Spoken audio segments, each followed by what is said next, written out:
दोस्तों, अंग्रेज़ तो चले गए लेकिन इंग्लिश छोड़ गए। मैं आपसे एक सवाल पूछना चाहता हूँ कि क्या समाज में, स्कूल में, कॉलेज में, विभिन्न कार्यालयों और अमूमन प्रत्येक स्थान पर इंग्लिश बोलने वाले व्यक्ति को इंटेलिजेंट नहीं समझा जाता? और यह भी कि अमुक इंग्लिश बोलने वाला पर्सन बहुत ही नॉलेजेबल है। मुझे हैरानी नहीं होगी अगर आप इसका जवाब हाँ में देंगे। आज थ्रोट कट कॉम्पिटिशन के युग में मात्र इंग्लिश और गुड कम्युनिकेशन स्किल्स के दम पर आप अपनी अमिट छाप छोड़ सकते हैं। मैंने व्यक्तिगत जीवन में भी कई अवसरों पर स्पोकन इंग्लिश के माध्यम से उन सब कार्यों को संपन्न किया और उसमें सफलता भी हासिल की है जो साधारण नहीं थे फ्रेंड्स। आज के वीडियो में हम अपने प्रीवियस टकाटक 2020 डेली एडवांस इंग्लिश सेंटेंसेस को कंटिन्यू करेंगे। इन वाक्यों की अपनी भूमिका है, तो आइए आज के एडवांस इंग्लिश सेंटेंसेस को देखते हैं। सलमान को आपके जीवन साथी के रूप में देखा जाता है। Salman is viewed as your life partner. एक बार खो गया समय वापस नहीं आता। Time once lost can not be regain. Time once lost can not be regain. विवाह पारंपरिक अंदाज में होगा। Marriage will be held in traditional style. Marriage will be held in traditional style.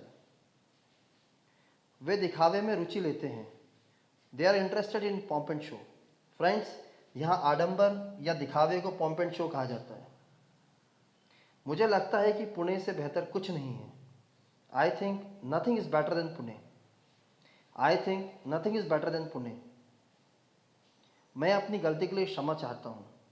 Friends, क्षमा चाहना, माफ़ी चाहने को बोलते हैं pardon. I pardon for my mistake. I pardon for my mistake.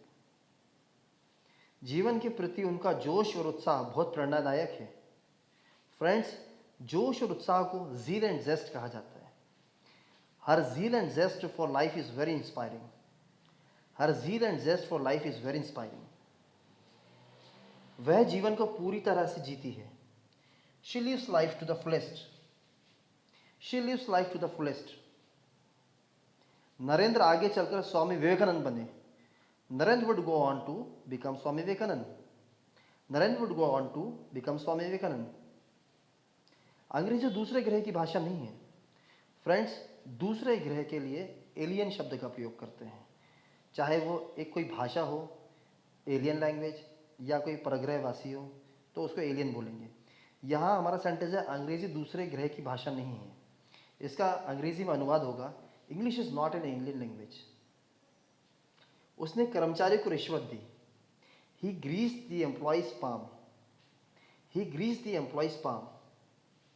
रिश्वत देने को फ्रेंड्स बोलते हैं grease somebody's palm. Grease somebody's palm. जिनके घर शीशे के हों उन्हें दूसरों के घर पर पत्थर नहीं फेंकना चाहिए।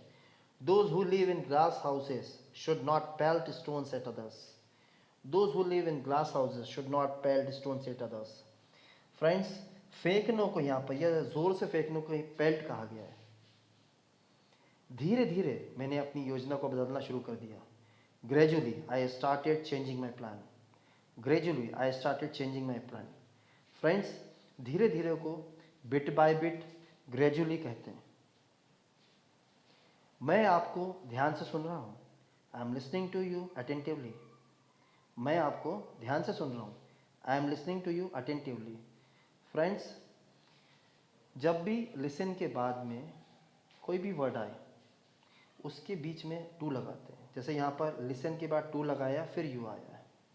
कई बच्चे ये गलती करते हैं, लिसन यू बोल देते हैं। हमेशा लिसन के बाद टू लगाए। I am listening to you attentively. वह बिल्कुल अलग बात है। That's a different matter all together. वह बिल्कुल अलग बात है। That's a different matter all together.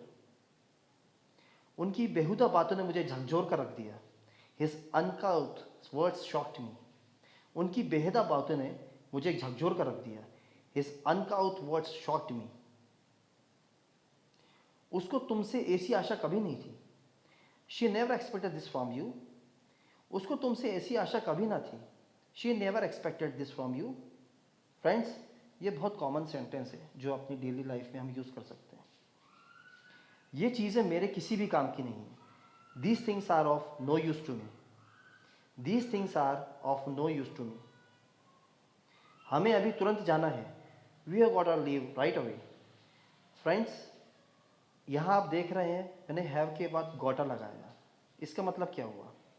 American English में इसका मतलब होता है गॉट टू। और फ्लुएंटली बोलने के लिए हम गॉट टू को गॉटा बोलते हैं।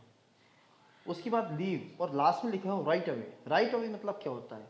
राइट अवे को हम राइट नाउ भी बोलते हैं, और इसको एडवांस इंग्लिश के फॉर्म में मैंने राइट अवे लिखा है। तो हमारा सेंटेंस हुआ we have got a leave right away. Right away means अभी। लंदन में उसका अपना घर है। She has her own house in London. She has her own house in London. So friends, let's call it a night. I am grateful to you all for listening to me, and if you love my work, please do subscribe to English Mantras channel. Catch you tomorrow. Namaskar.